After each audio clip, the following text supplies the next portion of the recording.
we really respect one another most when we fight against the current. We have monuments and plaques and all manner of rewards that we give each other, because suffering is the measurement by which we reward one another. And we say, well, it just seems so much more natural to just go with the flow. And you say, oh, that just seems lazy. I've seen those who go with the flow, and even though they are thriving, even though their life seems better now, you just wait. When they die, they'll find out they should have been suffering in this human life. And we say, it is our promise to you that the flow has never been about struggle. When you line up with the energy of your source and you get into vibrational alignment with who you really are, you feel the true power of the universal source energy that is your legacy. It is your inheritance. It is the river on which you live. And so that's what we want to talk about today. We started to say coerce, but that's really not our style. We want to coerce you to learn to allow. We want to remind you of the power of the flow.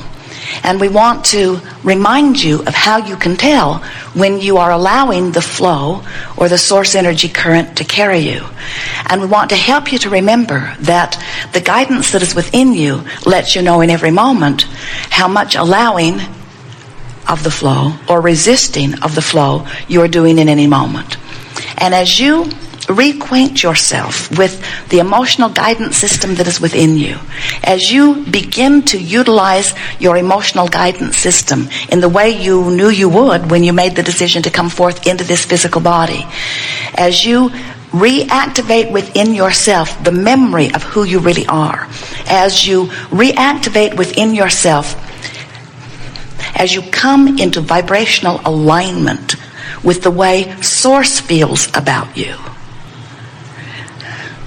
then you'll be in your canoe and you'll be floating with the current, and you can use your clever, creative, specific personality, intent to guide your life into all of the fabulous, satisfying nooks and crannies that are there for your discovery, for your creation.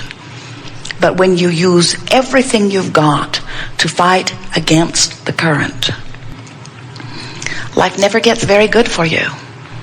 And as you compare your life with others who are also fighting against the current, you don't get accurate feedback. You have no idea how good it could be when you are comparing your life with others who are also not going with the flow. We like to talk about this flow, and we like to talk about this emotional guidance scale. And we want to remind you that there are so many emotions, more words than we could speak if we tried all day, but along this scale, up here in the good feeling emotions where love and appreciation are, is your perception of your freedom. And down here in the not good feeling emotions where fear and depression and despair are, is your perception of lack of freedom. We want you to realize that you are always free. You are so free you can create bondage for yourself. But you are the only one doing it, which means you are utterly free. You are free to choose your vibrational place along this stream or along this emotional scale.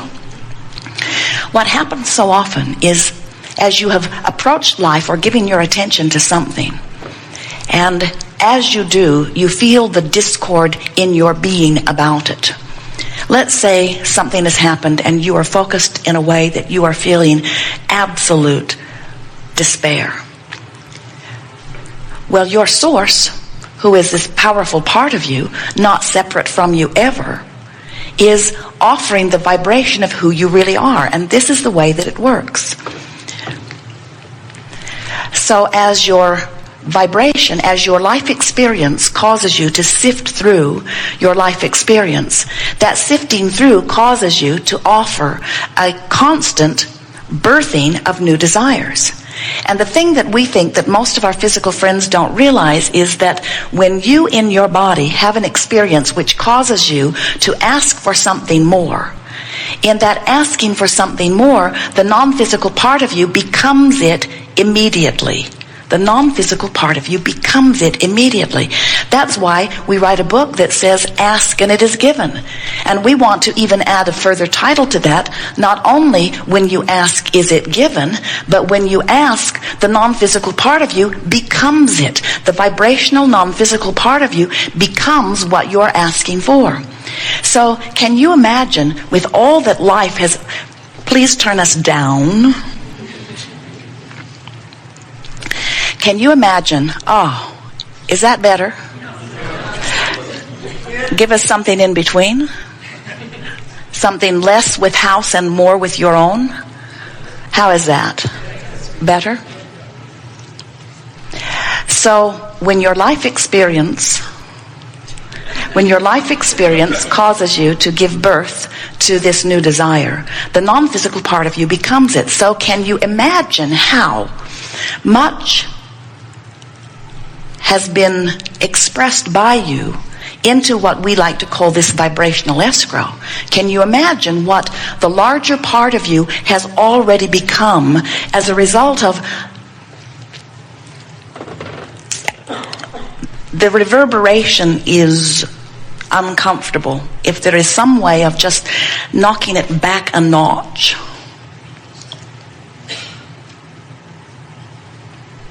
that may help.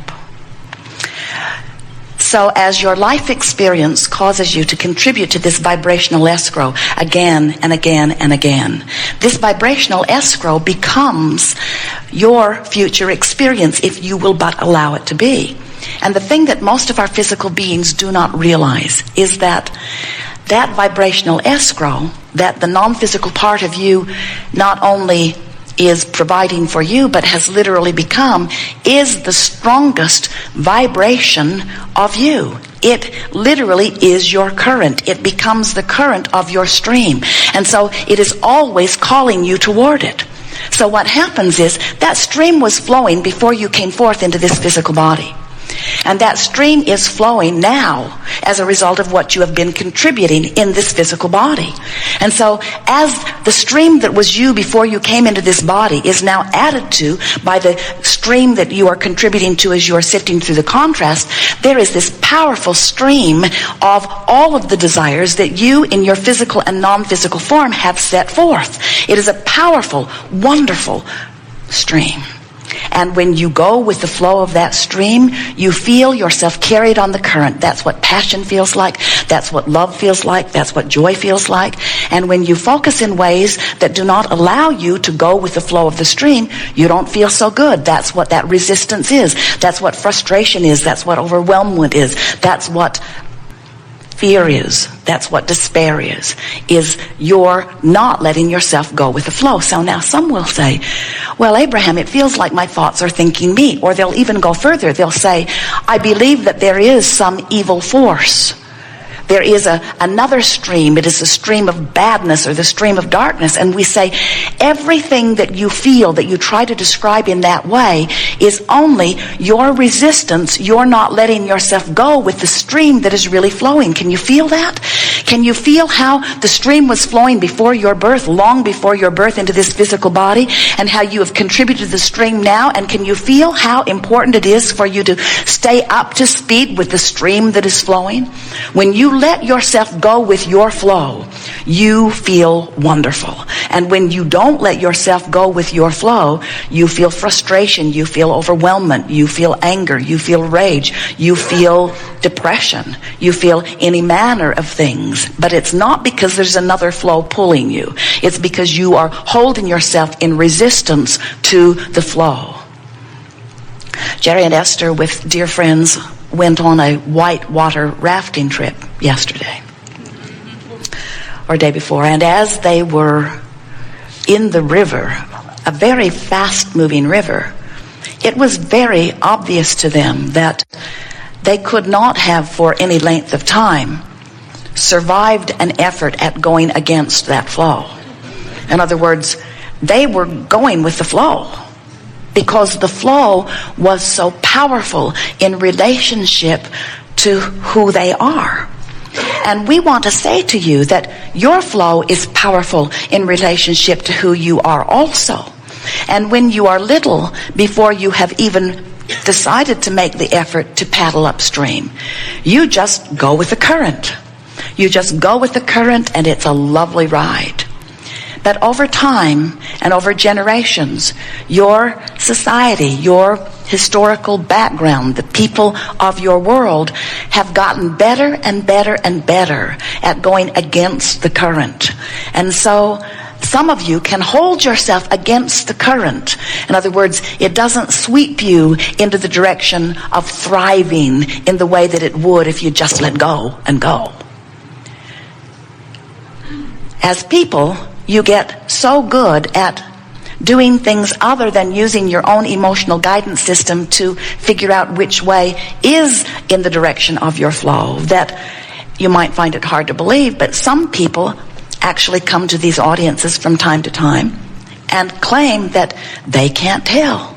They can't tell which way is the flow. They'll say, I have this dilemma or I have this opportunity and I cannot tell which way is the way to go. And we want to, as we are playing together today, we want to help you to realize that as you begin to listen for the call of Source, and that's the point that we are really wanting to make with you, that is a relatively new point for some of you, is that your life has caused you to become something that is always calling you forward. And if you're not letting yourself go in the direction of the call, you feel uncomfortable. We've been talking to you for a while about being the deliberate creator of your own experience. And we've been talking to you about allowing and resisting. And you've been hearing us talk about positive emotions and how those good feeling emotions means that you are letting yourself go with the flow, that you are letting yourself be the receiver of the things that you're wanting, and that negative emotion means that you're holding yourself in resistance. But we want you to consider something that is so important, and that is, in the moment that you turn in the direction of the current, the pressure is released and you begin feeling better right away. And what we notice with so many of our physical friends is that when you are standing in the absence of something that you want, and what you want is over here and where you are is over here, you feel like you've got to get over here to where what you want is before you will feel better. And we're wanting you to understand that you can't jump from over there to over there instantaneously. In this physical environment where there is this buffer of time, it takes some time for you to achieve vibrational alignment with that which you want. So if you are determined to be unhappy until you get there, you'll never ever get there. And what we want you to understand is that in the moment that you turn in the direction of where you want to be, you will begin to feel the relative relief of no longer bucking the current. And just making peace with where you are will cause the current to take you right to the fulfillment of that which you are reaching for. If your radio dial is set on 6:30 a.m., you cannot achieve listening to a program that's being broadcast from the tower at 98.7, the frequencies have to match up. It just never works out. And yet, some of you have your frequency set on, I'm sick, and I want to be well. And then you cannot understand how it is that you cannot be well. And we say, you cannot keep beating the drum of sickness, which has you pointed in the opposite direction.